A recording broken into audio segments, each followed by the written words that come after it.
There is a prison that has no bars. It has no guards. It has no walls you can touch or see. And yet, you are inside it. You were placed in this prison the moment you learned to smile when you weren't happy.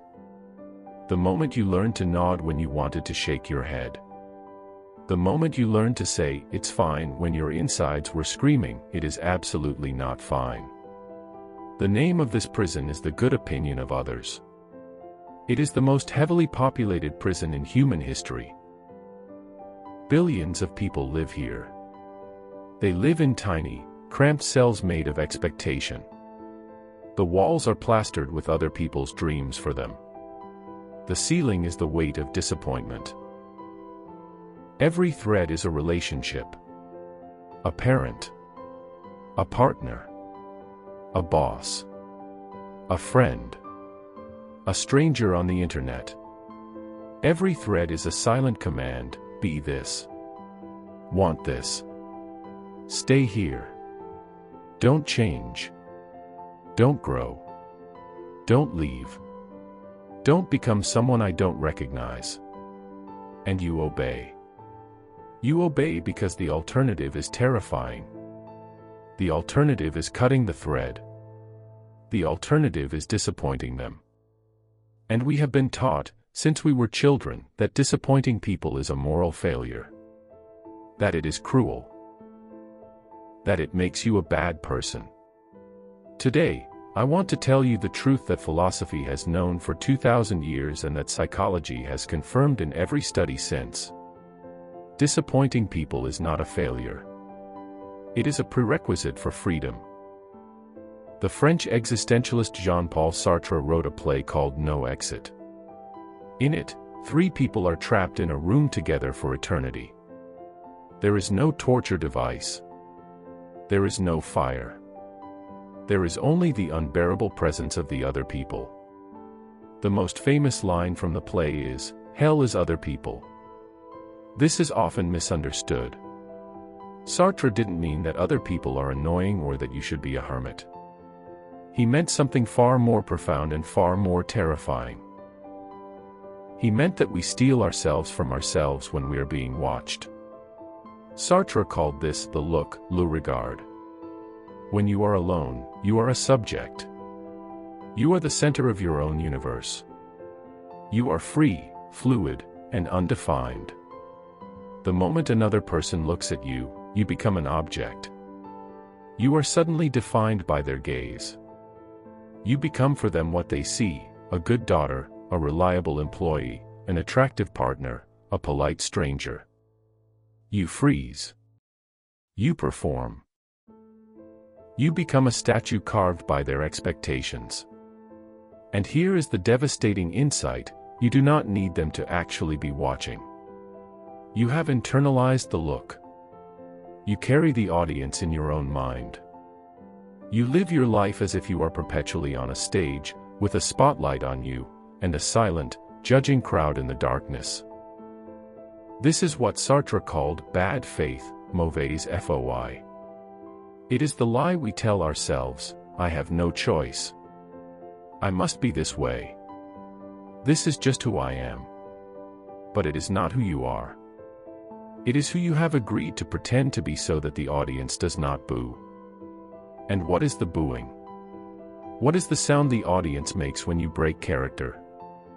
It is the sound of disappointment. I'm disappointed in you. This isn't like you. I thought you were different. You've changed. These words are the bars of the invisible prison. And Sartre's key to the cell is this: you are not responsible for the version of you that exists in someone else's head. That version is their creation. Their statue. Let them be disappointed in it. It was never really you anyway. The moment another person looks at you, you become an object. You are suddenly defined by their gaze. You become for them what they see: a good daughter, a reliable employee, an attractive partner, a polite stranger. You freeze. You perform. You become a statue carved by their expectations. And here is the devastating insight: You do not need them to actually be watching. You have internalized the look. You carry the audience in your own mind. You live your life as if you are perpetually on a stage, with a spotlight on you, and a silent, judging crowd in the darkness. If Sartre gives us the diagnosis, the ancient Stoics give us the practical medicine. Epictetus, a philosopher who was born a slave and became one of the wisest men in Rome, opened his famous Enchiridion, the handbook, with a single, brutal, liberating distinction.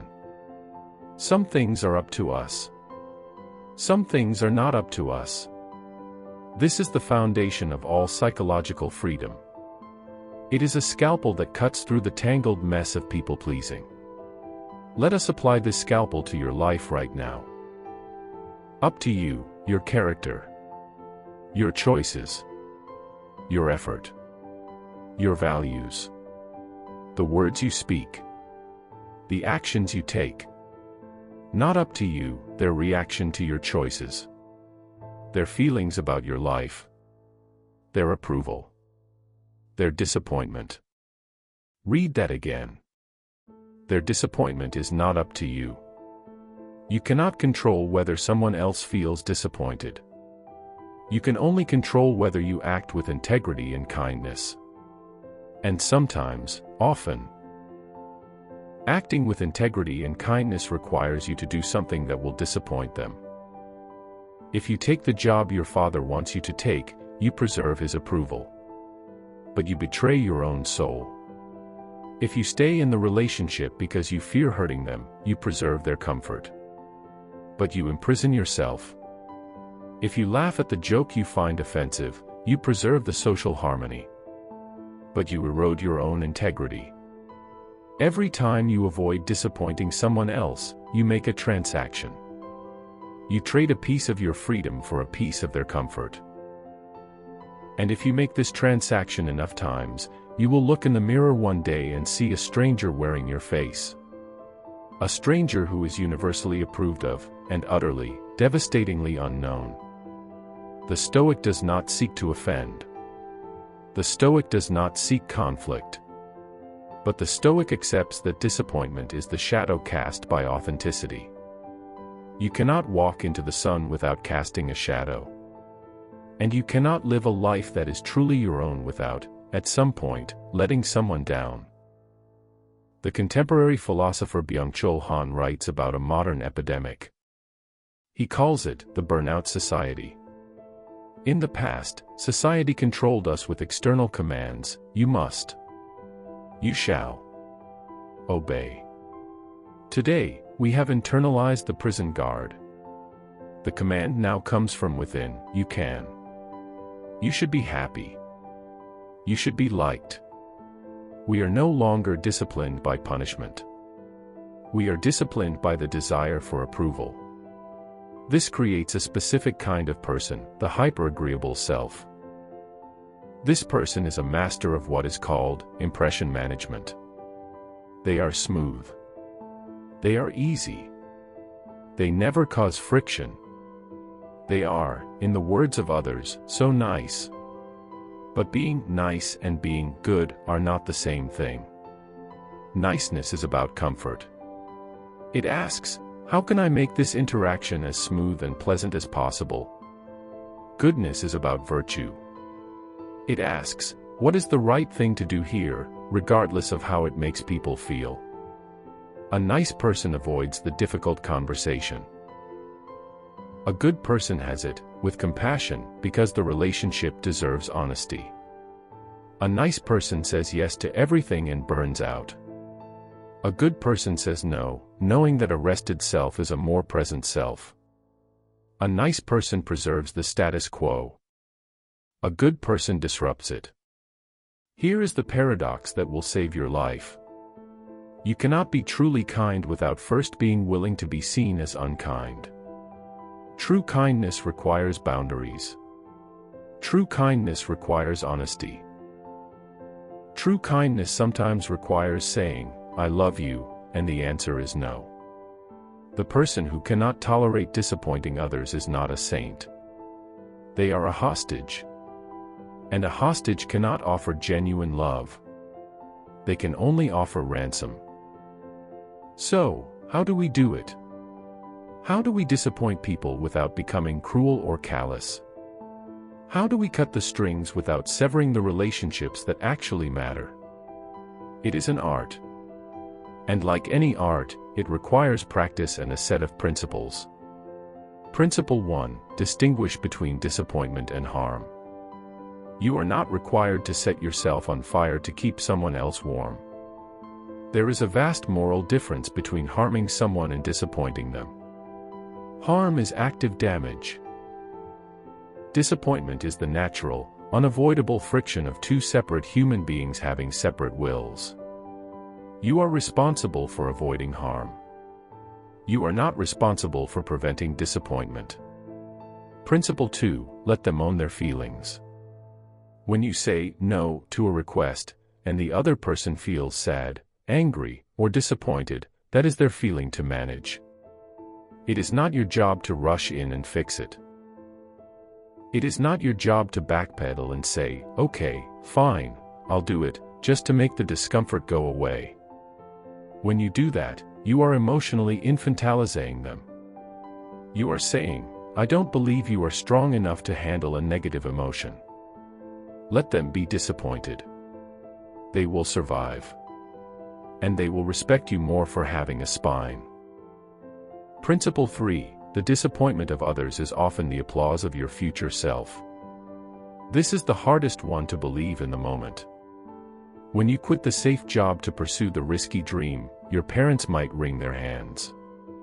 When you set a boundary with a needy friend, they might call you selfish. When you speak a truth that disturbs the peace, the room might go quiet. Principle 3. The disappointment of others is often the applause of your future self. This is the hardest one to believe in the moment. When you quit the safe job to pursue the risky dream, your parents might wring their hands. When you set a boundary with a needy friend, they might call you selfish. When you speak a truth that disturbs the peace, the room might go quiet. The fear of disappointing people is a ghost that lives in your house. It rattles chains. It makes noise. But it cannot touch you unless you let it. Tonight, you can say the thing you've been afraid to say. You can make the choice you've been postponing. You can be the person you are when no one is watching. And if the phone rings, and a voice on the other end says, I'm disappointed in you, you can take a breath. You can feel the sting. It will sting. It always does. And then you can reply, with all the gentleness and all the steel in the world, I understand. And I am doing this anyway. That is the sound of the prison door swinging open. That is the sound of the strings snapping. That is the sound of a human being choosing to be free.